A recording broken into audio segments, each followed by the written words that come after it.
Welcome back to Deb's True Crime Notebook, where we read the documents for you so you don't have to. This is day 9 in the Richard Allen trial. We heard testimony today, not only from state examinations, but also from the defense cross-examination. So let's get right into that. After hearing testimony from a DNA expert affiliated with the Indiana State Police, the state called Major Patrick Cicero to testify. Cicero, a major in the LaPorte County Sheriff's Department, brings prior experience as a crime scene investigator, specializing in bloodstains. He detailed for the jury the dynamics of bloodstains and how investigators analyze their shapes to gather insights about the case. Additionally, he described the process by which crime scene investigators reconstruct events. Cicero was requested to assist with the Delphi murders, with his involvement scheduled until February 12, 2024, but he did not visit the scene until April 4th. The state presented several exhibits that displayed stains discovered at the scene, along with a diagram indicating where the bodies were located.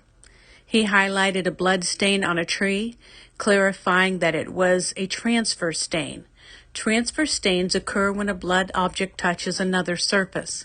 After demonstrating the stains to the jury and explaining how crime scene investigations use chemicals to enhance visibility of blood stains, Cicero stated that all the stains identified at the scene were, in fact, transfer stains.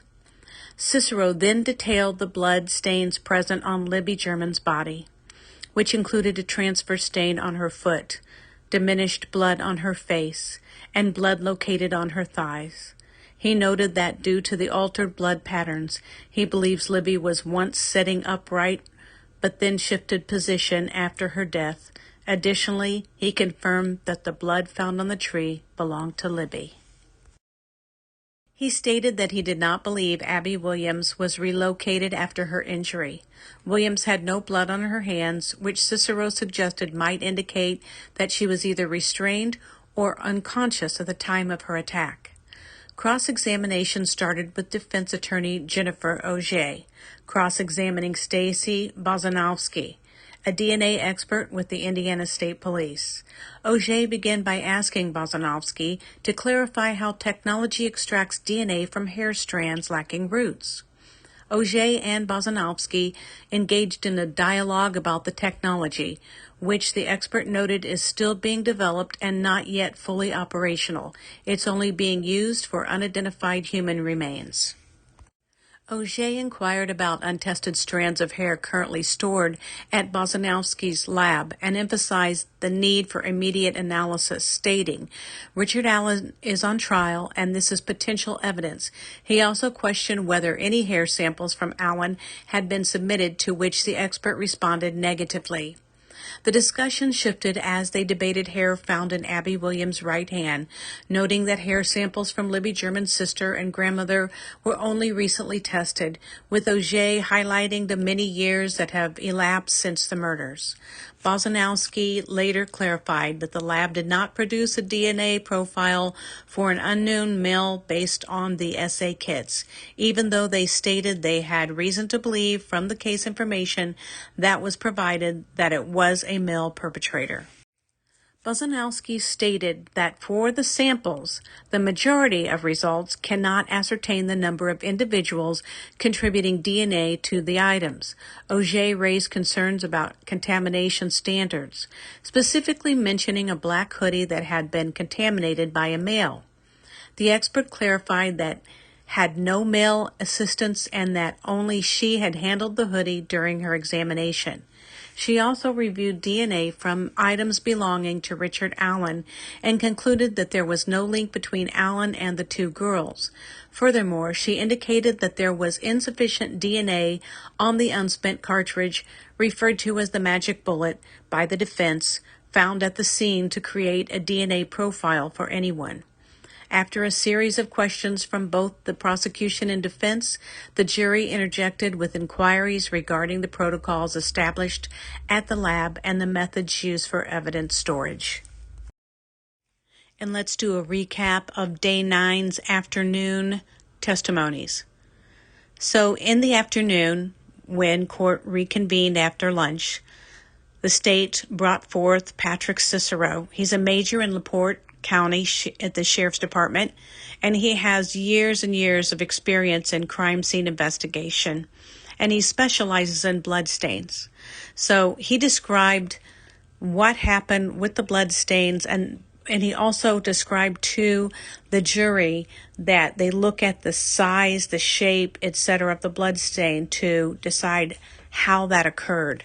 So he talked about the fact that the bloodstains, there were bloodstains on the tree, and those were all transfer stains, and that everything at the scene was a transfer stain, whether it was on the girls' bodies, on tree, on the shoes, etc. They were all transferred. So he talked about that and explained how that works and how they use chemicals, luminol, to make bloodstains more visible. He also talked about the fact that Libby had blood on her thigh, on her face, on her foot, and that at one point she had been in a upright sitting position, and that her position shifted after her death. Additionally, he confirmed that the blood on the tree did in fact belong to Libby. He also said that he did not believe that Abby had been moved after her death. Cross-examination then moved to Stacy Bosnowski. She went over the information about how they could find DNA from a strand of hair that did not contain root. Bosnowski also reviewed items that belonged to Richard Allen and concluded that there was no link between Allen and the two girls. After the questioning was over, the jury did have some questions. They were inquiring as to the protocols that were established at the lab and the methods used for evidence storage.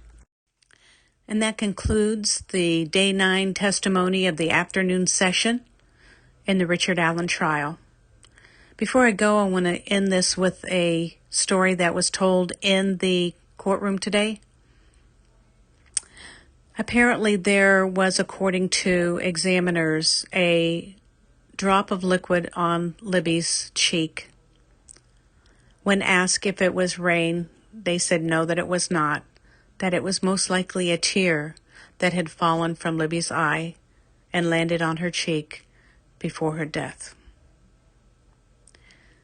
This is so hard to hear, and my heart goes out to what the girls went through, and my heart goes out to the families, and I'm just asking that you say extra prayers for all of them tonight. They're going to need it. This was very difficult for them to hear. And say prayers for everyone who was in the courtroom today. Thanks a lot, guys. And I'll see you next time on Deb's True Crime Notebook.